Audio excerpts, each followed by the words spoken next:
everyone and welcome to my channel, and in this video we will study about RDA, okay, recommended dietary allowances.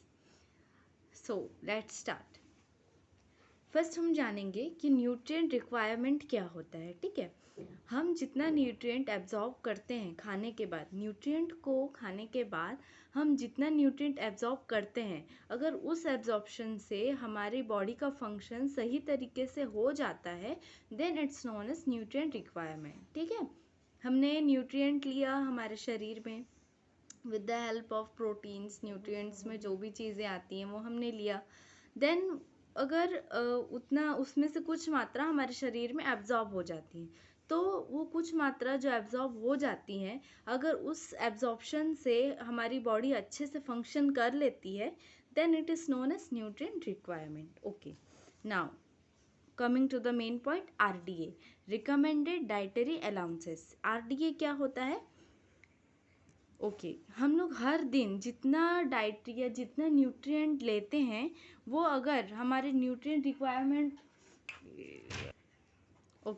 तो हम daily में जितना nutrient लेते हैं, ठीक है, वो हमारा अगर न्यूट्रिएंट रिक्वायरमेंट को फुलफ़िल कर रही है, then it is known as RDA। RDA हमें ये बताती है कि हमें कितने मात्रा में हर दिन न्यूट्रिएंट को लेना चाहिए। हमने यहाँ पढ़ा न्यूट्रिएंट रिक्वायरमेंट के बारे में। ठीक है, जितना एब्जॉर्ब हो गया और वो अगर फिजिकल फंक्शन करने में मेंटेन कर रहा है, तो then it is nutrient requirement. वैसे ही तो हर दिन हम जितना हमारे डेली लाइफ में हम जितना डाइटरी इनटेक लेवल, मतलब जितना डाइट लेंगे या जितना न्यूट्रिएंट लेंगे, अगर वो हमारे न्यूट्रिएंट रिक्वायरमेंट को फुलफ़िल कर रही है, then it is known as RDA। ठीक है, RDA हमें वही बताता है कि कितना लेवल पर लेने से, कितना लेवल पर न्यूट्रिएंट लेने से हमारा न्यूट्रिएंट रिक्वायरमेंट जो है वो सफिशिएंट होगा। ठीक है, ये जो है हेल्दी इंडिविजुअल के लिए अलग होता है। हर लाइफ स्टेज में, हर जेंडर में इसका जो लेवल रहता है RDA का, वो अलग अलग रहता है। कैसे रहता है? So let's no. फर्स्ट हम देखेंगे factors affecting RDA according to group के मतलब क्या चीज़ RDA को अफेक्ट करती है। अगर हम ग्रुप के माध्यम से देखें तो फर्स्ट है प्रेग्नेंट एंड लैक्टेटिंग मदर। ठीक है, वुमेंस में ज़्यादातर न्यूट्रिएंट की ज़रूरत पड़ती है। क्यों? क्योंकि रिप्रोडक्टिव एज में मेंस्ट्रुएशन के दौरान जो ब्लड लॉस होता है, उस टाइम न्यूट्रिएंट की कमी उनको हो जाती है, एंड उस टाइम उनको न्यूट्रिएंट्स की ज़्यादा ज़रूरत पड़ती है। एक तो हो गया रिप्रोडक्टिव एज में। सेकंड है प्रेग्नेंट। जब एक वुमेन प्रेग्नेंट होती है तो उसके अंदर एक बच्चा भी होता है, जो कि जो फूड इनटेक जो मदर करती है, तो वो बच्चा भी उस फूड को इनटेक करता है। तो जितने मात्रा में मदर न्यूट्रिएंट लेंगी, उतने ही मात्रा में बच्चे के लिए भी बच्चा भी लेगा। तो देन एक्स्ट्रा न्यूट्रिएंट की ज़रूरत पड़ती है, ताकि मदर भी हेल्दी रहे एंड जो बच्चा है वो भी हेल्दी रहे। ठीक है, एक तो ये होता है। एंड फिर होता है लैक्टेशन के टाइम। ओके, लैक्टेशन के time, lactation for milk secretion. जब एक मदर लैक्टेट करती है तो उसके जो न्यूट्रिएंट्स हैं वो कम हो जाते हैं। तो न्यूट्रिएंट को बढ़ाने के लिए उस टाइम उनको न्यूट्रिशन की ज़्यादा आवश्यकता होती है। नाउ एडल्ट हम देखें तो एडल्ट में, एडल्ट मतलब टीनेज, मतलब जब 18 टू 27, इस एज में न्यूट्रिएंट्स की हमें ज़्यादा ज़रूरत पड़ती है। क्यों पड़ती है? क्योंकि इस टाइम में जो बच्चे रहते हैं वो एजुकेशन ले रहे होते हैं, अगर तो मेंटली भी उनको स्टेबल रहना ज़रूरी है एंड फिज़िकली भी स्टेबल रहना ज़रूरी है, क्योंकि कुछ लोग वर्क भी करते हैं उस टाइम, तो वर्क के लिए तो न्यूट्रिशन की ज़रूरत ज़्यादा पड़ेगी। ठीक है, अब एडल्ट में कितने एज में कितना न्यूट्रिएंट आपको चाहिए, आप उसको BMR के माध्यम से भी जान सकते हो, जो मैंने बताया था। अगर एज आपका 18 है, हाई 57 आपका वेट है, 167 आपका हाइट है, तो आप कैसे BMR कैलकुलेट करके ज़्यादा से ज़्यादा एनर्जी इनटेक कर सकते हैं? कैसे जानेंगे कि एनर्जी हमें कितने मात्रा में और ज़्यादा लेना चाहिए, वो मैंने बताया है, तो आप जाकर पिछले वीडियो में उसको देख सकते हैं। ठीक है, अब हम देखेंगे चिल्ड्रंस में। बच्चे जब छोटे होते हैं तब उनको ग्रोथ की ज़्यादा ज़रूरत पड़ती है। अगर हम बच्चों को बचपन से ही अच्छे न्यूट्रिएंट्स को खिलाएंगे, देन बच्चे जो हैं उनको उनकी ग्रोथ अच्छे से होगी, तो उन्हें बार बार बड़े होने से मेल न्यूट्रिशन टाइप की प्रॉब्लम्स नहीं होंगी। ठीक है, और अगर हम देखें वर्किंग कंडीशन, अगर आप ज़्यादा मेहनत करते हैं तो आपको कैलोरीज जो है वो ज़्यादा बर्न होती है, एनर्जी कम होते जाता है। तो एनर्जी को बढ़ावा देने के लिए आपको न्यूट्रिशन की सबसे ज़्यादा ज़रूरत पड़ेगी, ठीक है।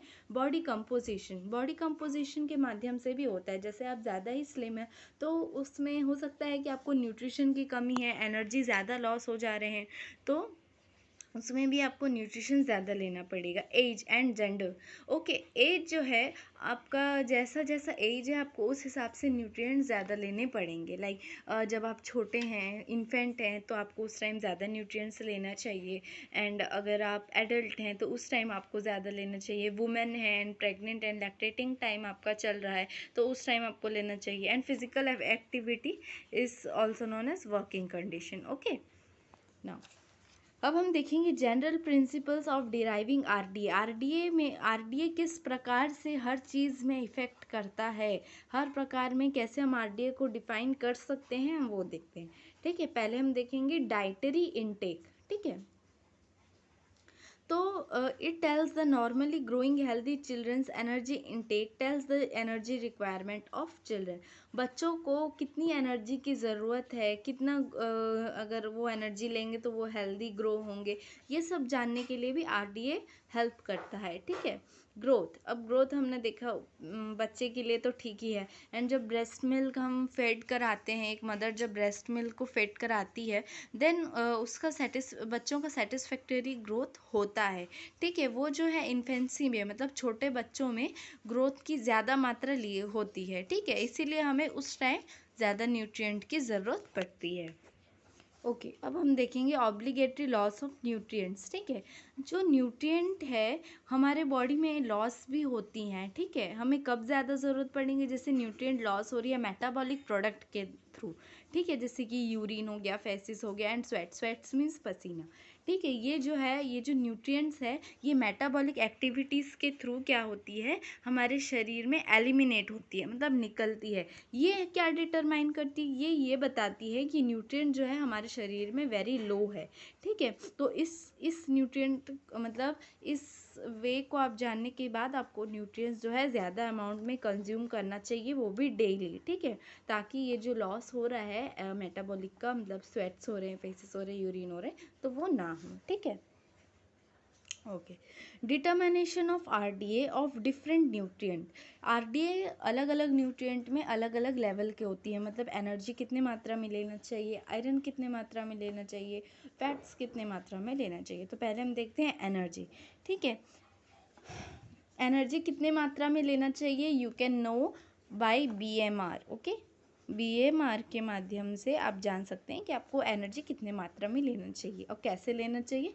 आप उसको हम उसमें देख सकते हैं, मतलब पिछले वीडियो में आप देख सकते हैं, बट जैसे मैं बता दे रही हूँ, जैसे आपकी एज 18 है, आपका वेट 60 है, एंड आपकी हाइट सेंटीमीटर में देखें तो 167 है, ठीक है। तो इसको वुमेन्स में फाइंड आउट करने के लिए एक अलग फार्मूला है, मैन में फाइंड करने के लिए एक अलग फार्मूला है।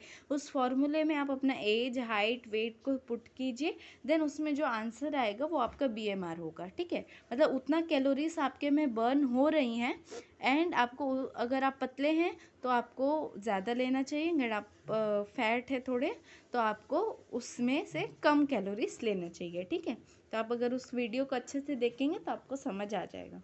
नाउ सेकेंड इज आयरन, ठीक है। आयरन को बैलेंस करने के लिए जितने मात्रा में आयरन की ज़रूरत है, अगर आप उतने मात्रा में लेंगे तो आपका आरडीए का लेवल आप पता कर सकते हैं। नाउ हम देखेंगे फैट, मतलब फैट ज़्यादा हमें ना नहीं लेना चाहिए एडल्ट्स में खासकर, क्योंकि ज़्यादा से ज़्यादा 50 ग्राम पर डे, 50 ग्राम से कम ही लेना चाहिए, या 50 ग्राम ज़्यादा से ज़्यादा, उससे ज़्यादा नहीं लेना चाहिए, क्योंकि फैट्स जो है वो ऑयली ज़्यादा रहते हैं, तो वो हमारे शरीर को क्या करते हैं, अफेक्ट करते हैं, ठीक है। नाउ हम देखेंगे reference man and women. Her country में हेल्थ डिपार्टमेंट ये चाहता है कि वहाँ के जो भी पीपल्स हैं, मैन, वुमेन, चिल्ड्रन, सभी लोग फिट एंड हेल्दी रहें। इसीलिए वो कुछ ना कुछ अभियान निकाल कर बच्चों को अच्छे से टीकाकरण देती है, वुमेन एंड मैन में न्यूट्रिएंट के बारे में बताती है कि किस मात्रा में लेना चाहिए, किस मात्रा में नहीं, ठीक है। तो बच्चे ही बड़े होकर मैन एंड वुमेन बनते हैं, ठीक है। तो एक बच्चे में अगर हम देखें तो वो बच्चा जितना मात्रा में न्यूट्रिएंट अच्छे प्रकार से लेता है ताकि वो बड़ा होकर एक हेल्दी मैन एंड वुमेन बने और अपनी लाइफ को एक्टिव तरीके से जी सके, that is known as reference man and women, ठीक है। या तो अगर मैन एंड वुमेन के एग्जांपल से देखें तो वो मैन एंड वो वुमेन जो कि बहुत ही हेल्दी हैं एंड अपने लाइफ को एक्टिव तरीके से जी रही हैं, it's known as reference man and women, okay.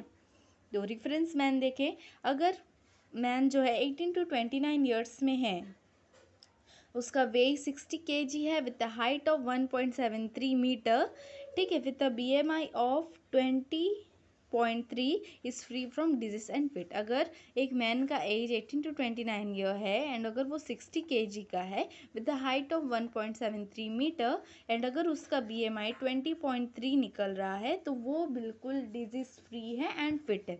BMI कैसे निकालना है ये मैं अगले वीडियो में ज़रूर बता दूंगी, ओके। रेफरेंस वुमेन, या तो आप सर्च भी कर सकते हैं। BMI क्या होता है, बी ए बायोमास इंडिकेटर। बायोमास इंडिकेटर एक वो भी एज लेता है, हाइट लेता है, वेट लेता है एंड उसको अलग तरीके से मेज़र करके वो ये बताते हैं कि आप हेल्दी हैं या नहीं, ओके। तो अगर आपका BMI 20.3 का है एंड आप मैन हैं, आपकी एज इतनी है, आपकी वेट इतना है एंड आपकी हाइट इतनी है, तो आप free of disease and fit है, ओके। नाउ वुमेन में ही वैसे अगर आपकी एज 18 to 29 ईयर्स है, आप नॉन प्रेग्नेंट हैं एंड नॉन लैक्टेटिंग है एंड आपकी वेट 55 kg है एंड आपका BMI 20.1 है, तो आप फ्री ऑफ डिजीज़ हैं एंड फिजिकली फिट हैं वर्क करने के लिए, फिजिकली फिट हैं आप वर्क करने के लिए, ओके।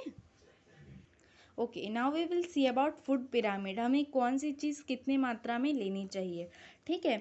तो ये फूड पिरामिड है, यहाँ से ये आगे बढ़ रहा है, ओके, यहाँ से आगे की तरफ है, ठीक है। तो पहले हम देखेंगे ऑल टाइप्स ऑफ नट्स।